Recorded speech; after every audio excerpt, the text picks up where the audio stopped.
Halo,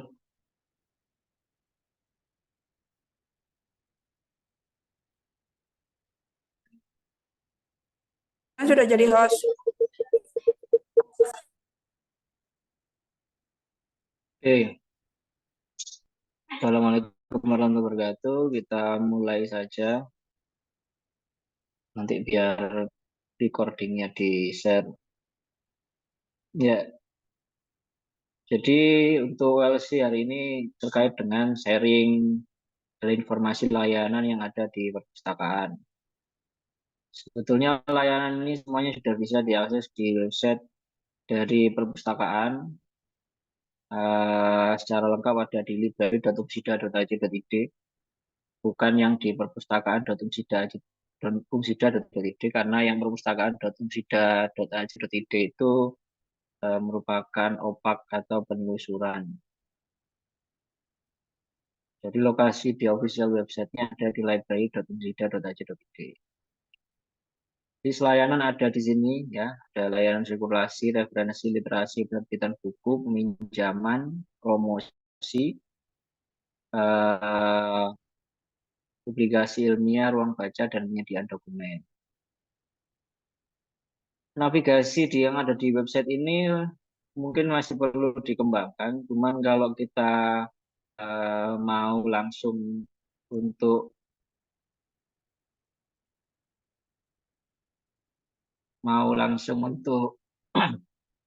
eh, mengeksplor ya, saran saya bisa dimulai dari membuka navigasi yang layanan.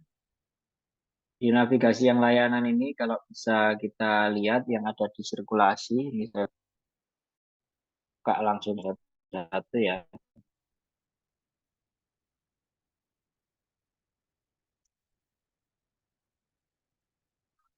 Oke.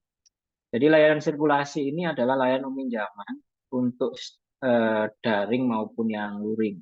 Ada peminjaman secara daring bisa melalui aplikasi Android menggunakan koleksi dari penerbit Andi melalui Digilib Umsida. Tapi juga ada aplikasi yang terpisah yaitu Digital Library Umsida yang dikelola oleh Kubuku. Ya, untuk linknya sudah ada di koleksi, mungkin ini belum belum diupdate, tapi nanti bisa dicek lagi di koleksi sirkulasi.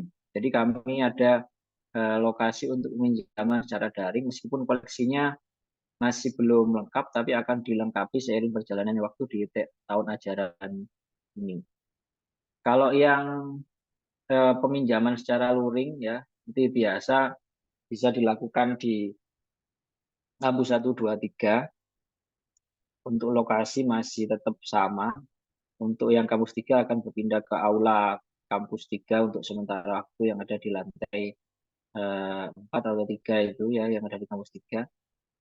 Karena nantinya setelah Tower Atanwir selesai akan pindah ke Tower Atanwir. Tapi saat ini masih berada di gedung yang lama dan rencana akan berpindah ke aula di kampus 3. Untuk koleksi ini bisa dibuka di klik yang link koleksi itu.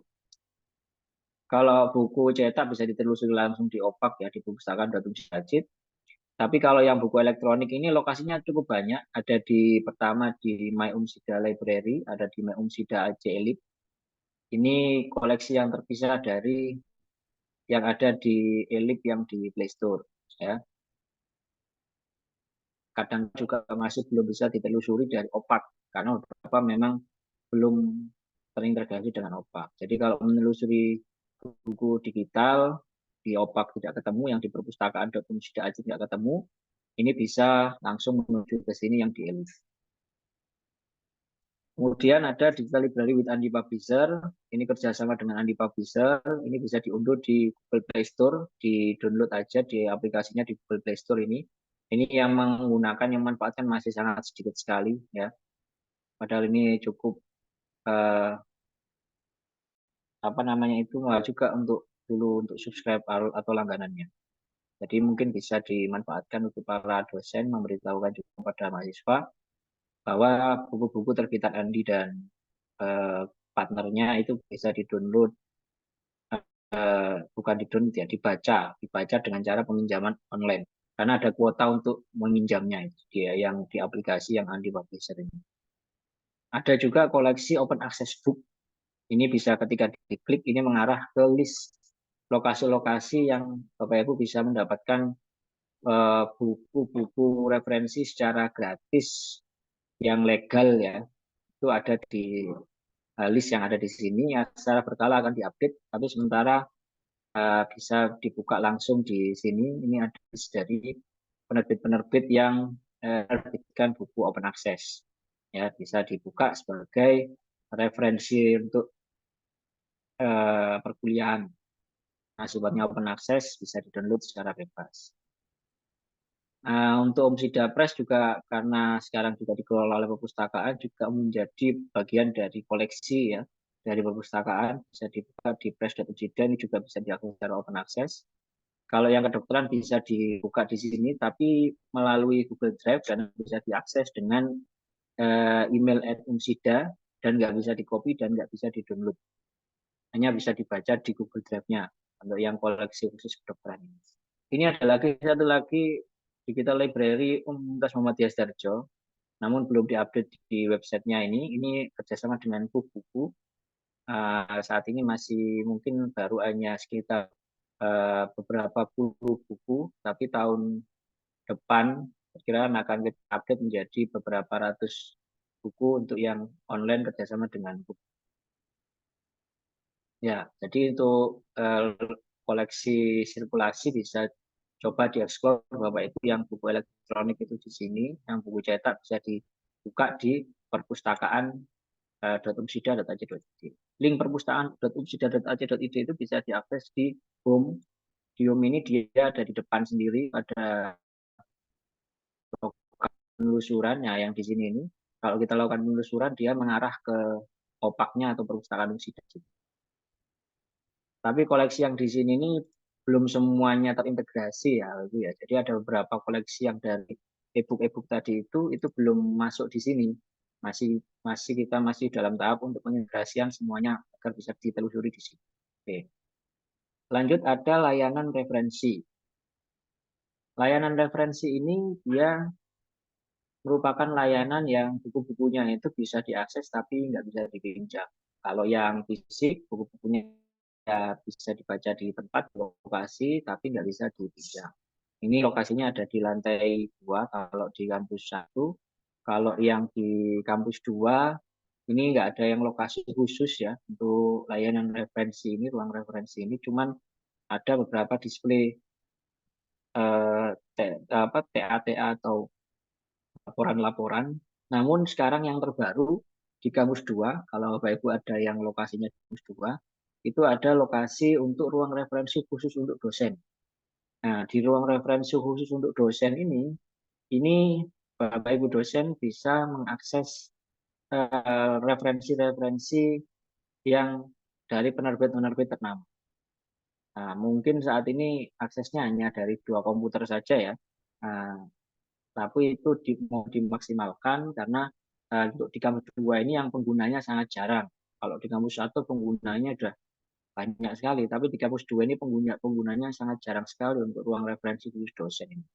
Padahal di komputer itu, yang ada di komputer kepustakaan kampus 2 itu, terdapat akses ke penerbit-penerbit yang dia terkenal ya. Ini koleksi-koleksinya ini bisa dilihat, misalkan bisa kita lihat di sini ya. Untuk koleksinya kita lihat di jurnal ilmunya. Ini bisa diklik langsung ya, ada koleksi referensinya di situ.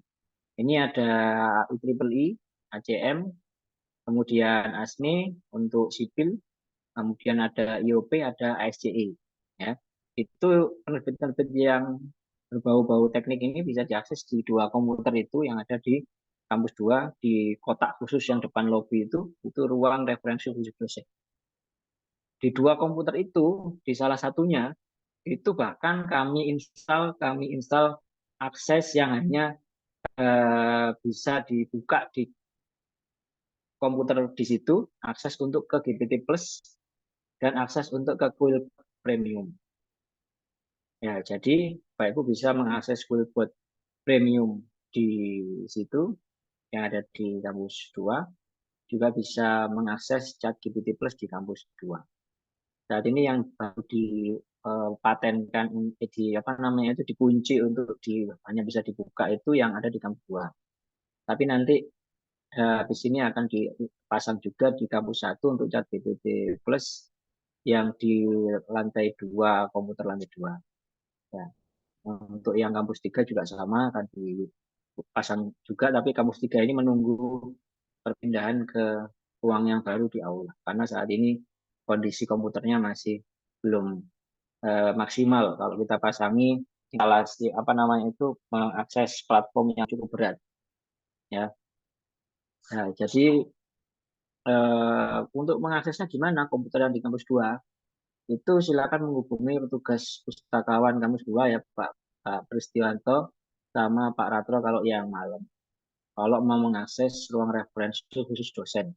Karena di situ komputernya cuma 2, maka berbasis pada reservasi ya. Apalagi yang ChatGPT Plus yang combine dengan Willbot itu dia cuma satu ya di satu komputer. Jadi kalau mau menggunakan bisa gantian atau bisa reservasi di hari apa sehingga di hari itu Ibu bisa mengaksesnya. Ya, reservasinya bisa maksimal maksimal bisa maksimal 2 jaman gitu ya dikomunikasikan dengan pustakawan yang bertugas.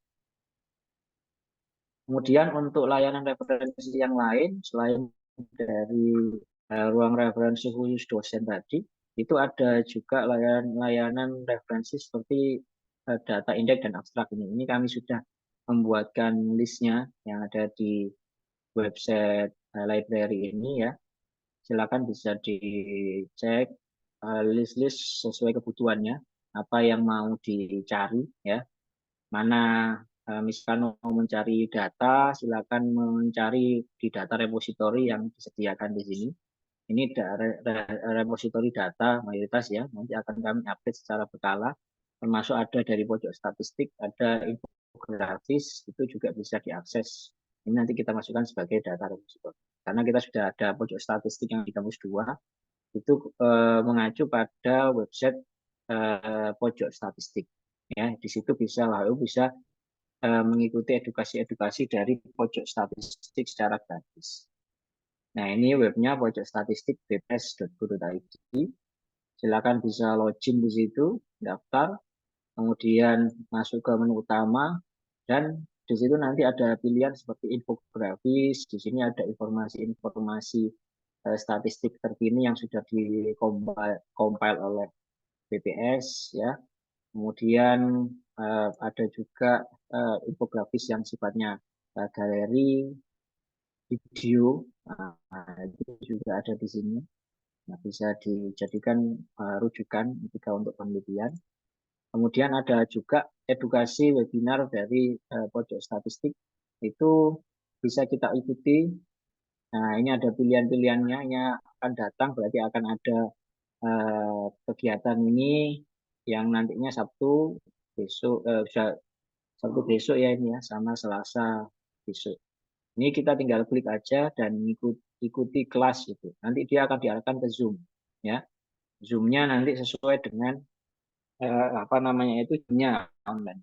Ya, jadi silakan mengikuti di pojok statistik itu secara gratis sesuai dengan kelas yang ada di sini. Bisa dipantau kelasnya yang ada di webnya pojokstatistik.ubs.go.id.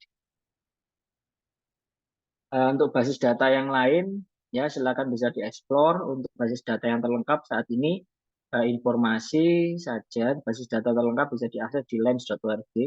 Ini basis data terlengkap dan gratis saat ini ya, lebih besar dari yang ada di Scopus.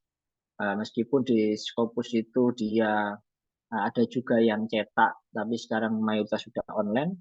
Nah, maka database yang ada di Lens ini, lens.org ini bisa dijadikan komparasi karena dia database-nya ini cukup eh, lengkap, termasuk nggak hanya artikel ilmiah, tapi juga ada buku dan ada juga paten, ya, dan ada juga dengan featuring statistik dan seterusnya. Jadi secara lengkap kalau mau mencari literatur dan mau mencari referensi itu lebih baik menggunakan ini. kalau saran dari kamu, ya. Dan seterusnya dan seterusnya dan seterusnya, ini banyak sekali nanti bisa dieksplor untuk basis data indeks dan abstrak. Ya, ini layanan ini akan kami update secara berkala untuk listnya, ya, yang akan kita kurasi linknya kalau misalkan ada yang berganti link dia. Kemudian ada lagi yang layanan lainnya adalah surat kabar untuk referensi. Surat kabar sejak tahun 2020 dia nggak melanggar secara fisik lagi untuk perpustakaan, adanya online, ya. Nah, ini bisa diakses, Bapak Ibu silakan mengakses surat kabar digital ini, ya, secara gratis karena udah dilanggar oleh Umsida secara ini. Jadi tinggal diklik aja di link-linknya ini, National Geographic, kemudian apalagi ada Surabaya dan seterusnya ini. Ini nanti silakan bisa dibaca secara gratis untuk yang surat kabar dan majalah. Tetap akan kita update juga untuk surat majalah digital yang populer ilmiah seperti kayak Harvard Business Review atau majalah ilmiah seperti Popular Mesin dan seterusnya.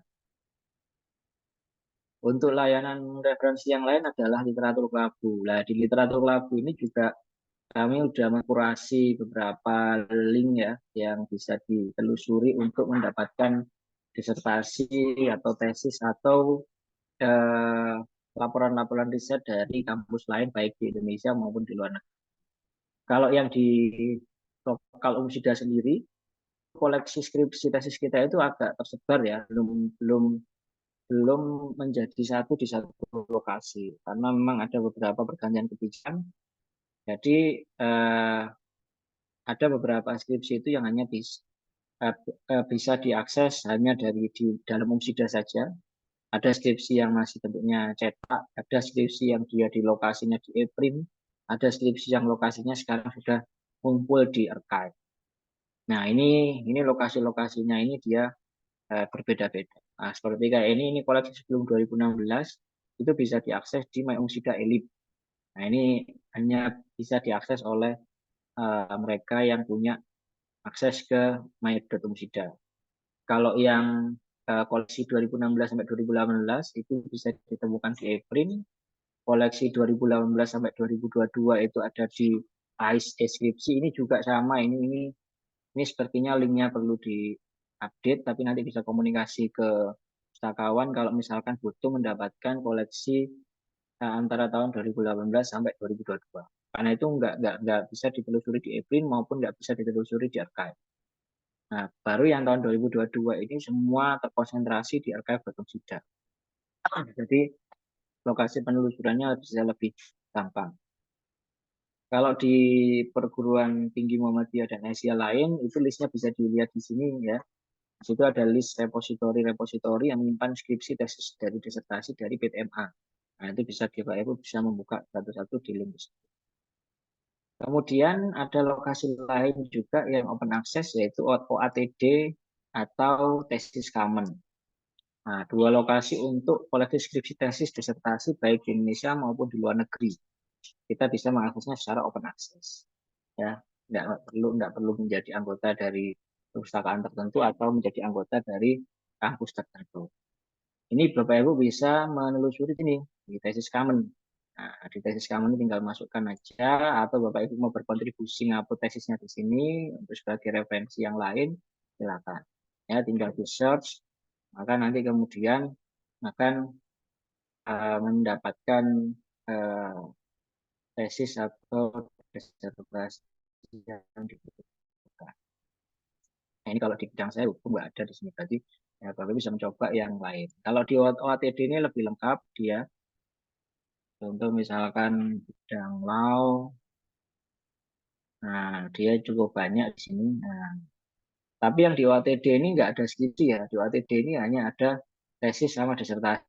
Ya, kemarin yang waktu kami coba untuk mengindekkan archive.umsida ke sini, mereka nggak agak kesulitan karena di archive.umsida itu nyampur sama tesis, ya, dan mereka meminta dipisahkan dulu dan sekarang masih kami cari caranya gimana cara memisahkannya secara sistem antara yang tesis dan skripsi agar bisa ke indeks ke OATD.org.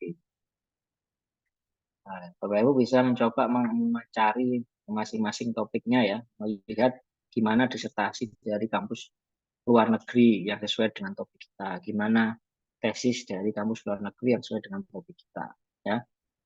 Nah, itu bisa dicek di tesis Kamen. Kalau melihat dari kampus lain, negara lain gimana? Nah, ini kita kami list juga, mulai dari Armenia sampai Wales itu kita sudah link kan, apa namanya itu, list kan database-nya. Silakan bisa dicek ke masing-masing database ini untuk ngecek, menelusuri disertasi dari negara lain.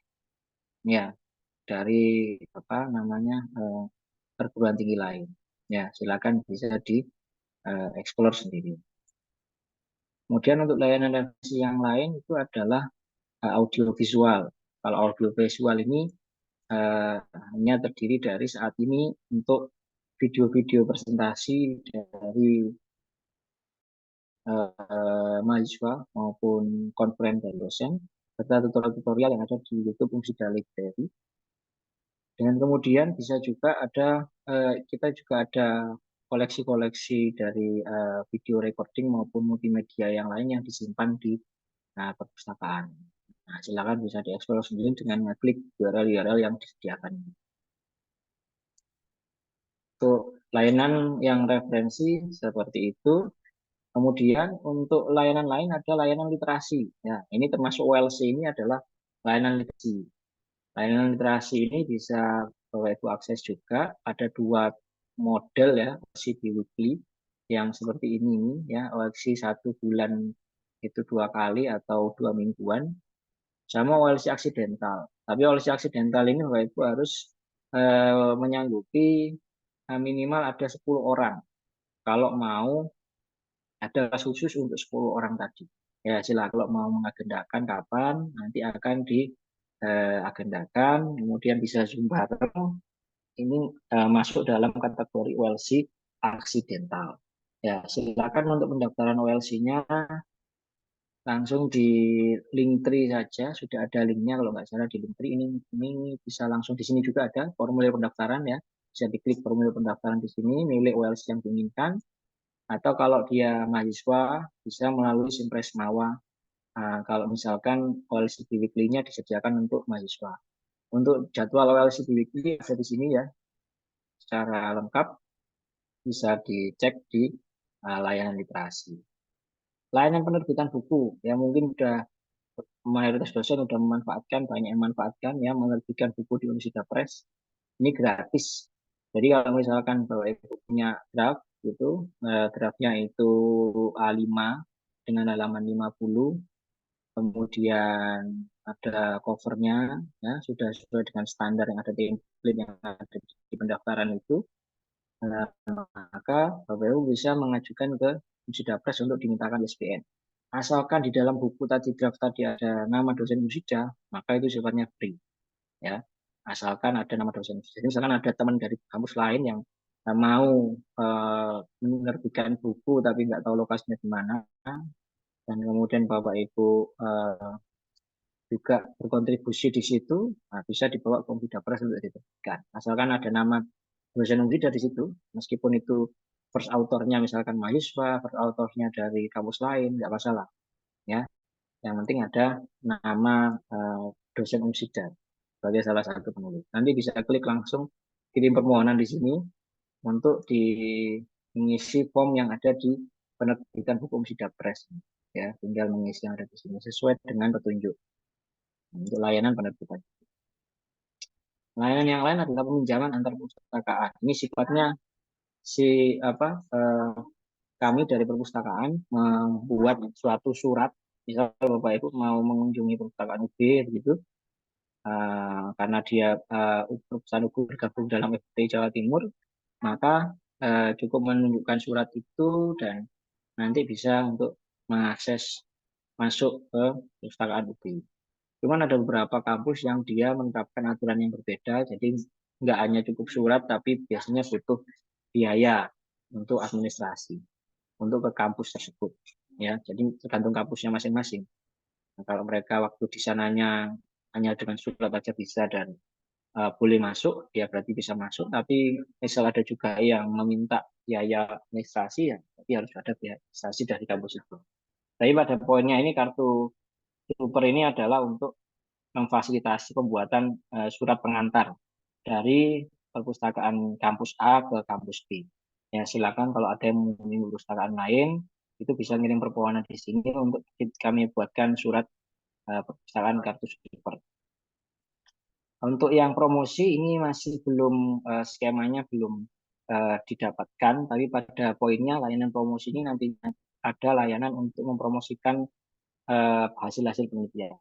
Saat ini layanan promosi ini sudah ada dengan melakukan podcast ya promosi dari layanan promosi buku ajar dari dosen.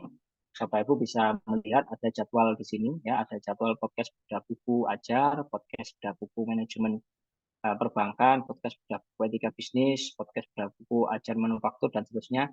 Podcast-podcast ini bisa diakses di YouTube daripada Unsida Library. Itu linknya bisa dibuka langsung, misalnya kita ke sini ya, Unsida Library YouTube. Nah, di sini ada Unsida Library. Nah, di situ ada lokasi link khusus untuk podcast.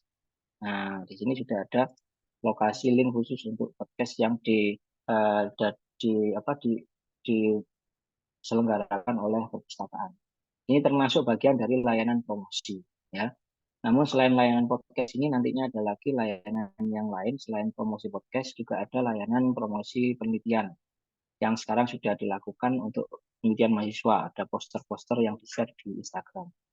Nah, kalau di Instagram itu Bapak bisa ngecek juga, mungkin bisa diinfokan juga ke mahasiswa agar nggak sembarangan membuat poster, nggak sembarangan membuat apa namanya video gitu ketika membuat skripsi, karena poster maupun videonya itu di-share oleh perpustakaan. Nah, contoh seperti yang ini tadi ini kan podcast. Itu kalau yang video-video itu semuanya udah di-share di sini.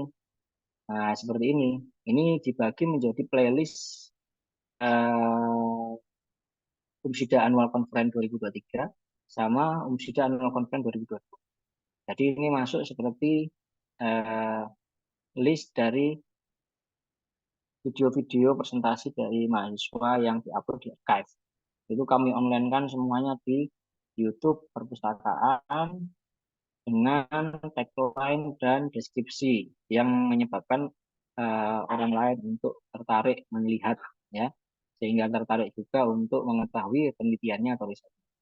Maka semakin menarik videonya atau semakin menarik dari posternya, karena poster itu di share di sini di Instagram Perpus, nah makanya dilihat banyak orang gitu. Nah, jadi usahakan kalau mereka membuat poster, diminta membuat poster yang nggak hanya berisi tulisan aja, tapi lebih fokus ke gambar. Video juga nggak masalah sebetulnya kalau tidak ya, karena video itu kalau berupa short juga bagus juga, asalkan informasinya dia eh, masuk. Ya, contoh video dari yang ini ditontonnya lebih banyak 151 kali daripada video panjang, karena dia berbentuk short. Maka kalau dia berbentuk short dan menunjukkan langsung dari highlight dari risetnya kayak gini, ini lebih bagus ya. Jadi mohon diinformasikan kepada para mahasiswa yang membuat tugas akhir untuk eh, berhati-hati ketika membuat video maupun membuat poster. Yang selanjutnya adalah layanan publikasi ilmiah. Ini layanan yang cukup kompleks dan banyak ya dari perpustakaan. Pertama adalah layanan TuneIn, cek kesamaan mahasiswa dan umum. Itu bisa ngeklik link ini bisa diarahkan ke prosedur. Kalau dari mahasiswa ngeceknya gimana, kalau dari umum ngeceknya gimana. Kalau dari mahasiswa itu yang ngecek eh, di perpustakaan, tapi kalau dari yang umum yang ngecek di perpustakaan yang divisi publikasi ilmiah. Ya, jadi ada dua pengecekan. Yang satu dari mahasiswa, yang satu itu dari umum. Kemudian ada juga akun-akun TuneIn bagi prodi. Ini sudah disebar ya di masing-masing program studi itu sudah punya masing-masing fakultas itu sudah punya uh, akun sendiri. Kalau misalkan belum bisa mengakses, mau diinformasikan ke perpustakaan. Karena bisa aja itu informasinya nggak tersebar dari dekan maupun prodi ke dosen-dosen. Jadi mungkin ada dosen yang kehilangan informasi itu, nanti bisa coba bertanya ke prodi atau dekan dulu ya. Kalau misalkan nggak tahu juga, nanti bisa konfirmasi ke perpustakaan untuk kita cek eh, siapa eh, apa email yang mana yang digunakan untuk akun tersebut. Ada juga hibah bantuan publikasi ilmiah. Hibah bantuan publikasi ilmiah ini sekarang ada hibah bantuan publikasi ilmiah untuk dosen dan hibah publikasi ilmiah untuk mahasiswa. Tapi yang mahasiswa ini SK-nya belum ada, cuman kalau misalkan ada dari prodi ingin mengagendakan untuk hibah ini sebenarnya di perusahaan ada anggarannya. Cuman ini kami limit terbatas karena menyesuaikan dengan statistik mahasiswa masing-masing. Jadi nggak semua mahasiswa yang eligible untuk bisa dapat bantuan ini bisa dapat bantuan nggak ada kuotanya.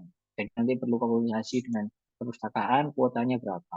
Nah, itu karena di perpustakaan ada bantuan komunikasi untuk mahasiswa itu. Untuk dosen saat ini bantuannya paling tinggi adalah 25 juta kalau dia terbitnya di jurnal internasional bereputasi pada 7 penerbit besar ya di SK yang terbaru.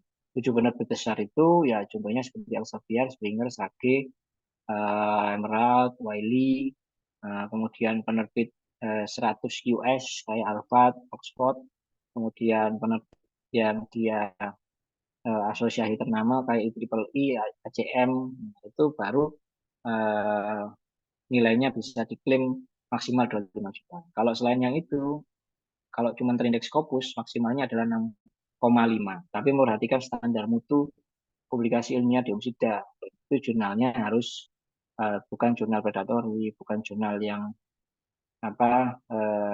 memiliki anomali penerbitan, memiliki anomali apa editor dan seterusnya.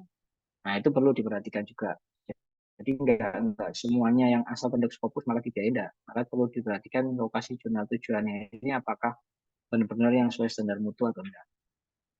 Dan paling rendah untuk bantuan adalah Sinta 3 ya. Kalau yang sebelum itu adalah Sinta 4, 5, 6 itu bisa, paling rendah adalah Sinta 3 untuk bantuan. Maka perlu diperhatikan para Bapak Ibu dosen ini untuk bantuan jika Sinta 4, 5, 6 maka itu nggak bisa lagi dilakukan bantuan dari kampus. Kemudian ada hibah penulisan buku ajar dan referensi. Untuk yang hibah buku ajar ini sedang running saat ini, tapi nanti akan ada lagi tahun depan ya. Dipersiapkan kuota lebih banyak, namun nilai hibah lebih turun dan nilai requirement-nya juga tidak terlalu banyak seperti yang tahun ini. Ya, tahun depan untuk nilai requirement-nya kalau yang tahun ini kan 200 halaman A4. Nah, itu nanti tahun 2024 kami turunkan. Untuk yang manajemen bantuan operasional jurnal sudah jalan ya di masing-masing jurnal. Ada verifikasi bukti penerbitan, ini juga dilakukan oleh perpustakaan. Jadi kalau misalkan ada yang mau lulus, itu wisuda. Nah, yang perlu diingat adalah yang jadi syarat itu nggak bisa juga bukti submit ya, tapi nggak hanya bukti terbit. Ya, jadi bukti submit saja boleh. Tapi yang melawan submit siapa? Yang melawan submit atau pengajuan adalah dosen. Maka di screenshot email dosennya. Ya, jadi kalau dosennya misalkan terbit ke luar saja ke jurnal Sinta 2. Nah ini yang submit ke jurnal Sinta 2 ini wajib dosennya. Dan bukti submitnya itu yang dikasihkan sama mahasiswa untuk sebagai syarat wisuda. Ya. Jadi jangan kemudian mahasiswa ditahan nggak bisa wisuda karena yang bersangkutan belum dapat LOE gitu ya. Nggak perlu, cukup dosennya submit ke jurnal Sinta 2 atau ke jurnal Scopus. Dan mahasiswanya tadi mengambil screenshot bukti dari bukti submit dosen tadi itu untuk dijadikan syarat wisuda. Ya, jadi syarat wisuda itu ada bukti sama bukti submit. Bantuan operasional pengolahan jurnal ini juga sudah dilakukan ya. Jadi ada beberapa petugas di perpustakaan yang membantu operasional pengolahan jurnal ilmiah yang ada di Wisuda. Pendampingan dalam jurnal penulisan ilmiah ini juga ada program ini yang terdekat nanti akan bekerja sama dengan Muhammadiyah Surakarta ya, atau juga ada nanti workshop yang diselenggarakan oleh perpustakaan untuk melakukan pendampingan penulisan ilmiah bagi mahasiswa. Nah, konsultasi pemilihan jurnal ilmiah untuk publikasi ini juga bisa dilakukan. Ini masih dilakukan offline atau bisa juga by WA. Ya. Ini nanti akan kita coba rapikan dengan ada kanal khusus untuk konsultasi jurnal yang tepat untuk publikasi itu yang mana. Terakhir ada pengolahan jurnal ilmiah. Jadi di perpustakaan ini ada beberapa jurnal yang dia dikelola oleh perpustakaan. Saat ini ada berapa ini? Ada 7 atau 10 kalau nggak salah. Ada 10 jurnal ilmiah yang dikelola secara langsung oleh perpustakaan. Next adalah layanan ruang baca. Kalau ruang baca ini saat ini, jadi di Umsida ini untuk ruang baca, layanan ruang baca ini ada bisa dilihat di sini ya, ada ruang. Nah, oke, ya ini ruang-ruang bacanya. Cuman nanti akan ada apa pengembangan khususnya di kampus 2. Saat ini sudah ada ruang diskusi baru di kampus 2. Nantinya juga ada ruang baca sunyi juga di kampus 2. Jadi ruang baca nggak apa kita maksimalkan karena kebanyakan lihat mahasiswa itu butuh tempat untuk duduk saja berdiskusi ya. Jadi nanti perlu diperbanyak ruang diskusi khususnya di kampus 3 yang terbaru yang di aula. Nanti juga akan dibangun ruang diskusi juga. Jadi ruang baca bisa lebih banyak lokasinya bagi mahasiswa maupun dosen. Kalau dosen juga bisa manfaatkan yang tadi ya, ruang referensi khusus dosen yang ada di kampus 2. Yang terakhir layanan dari perpustakaan adalah penyediaan dokumen. Nah ini mungkin yang sering hanya melalui WA ya, mohon untuk jika minta data terkait dengan data-data yang terkait dengan perpustakaan, baik itu data statistik publikasi, statistik penerbitan buku, statistik pengolahan jurnal untuk kebutuhan akreditasi, kepangkatan, laporan rutin, itu silakan kirim permohonan ke sini ya, ke layanan penyediaan dokumen. Ya, untuk statistik yang publikasi contohnya itu sebetulnya sudah disediakan oleh Sinta ya, dan kita coba menyediakan juga secara real time, bisa diklik yang laporan metrik Sinta Umsida ini ya. Ini real time dikonekkan dengan Google Spreadsheet ya. Nah, ini jadi bisa ngelihat secara langsung di sini. Ini data ini real time dengan Sinta. Jadi Bapak Ibu bisa kalau butuh data secara umum, bagaimana kondisi publikasi ilmiah, penelitian di Umsida, Abdimas, itu bisa langsung melihat di sini. Ini data ini disediakan secara real time. Oke, itu aja cukup dari kami. Kalau misalkan ada yang ditanyakan, silakan bisa disampaikan. Kalau misalkan ada yang perlu didiskusikan hal lain selain yang kami sampaikan, silakan disampaikan. Terima kasih. Assalamualaikum warahmatullahi wabarakatuh.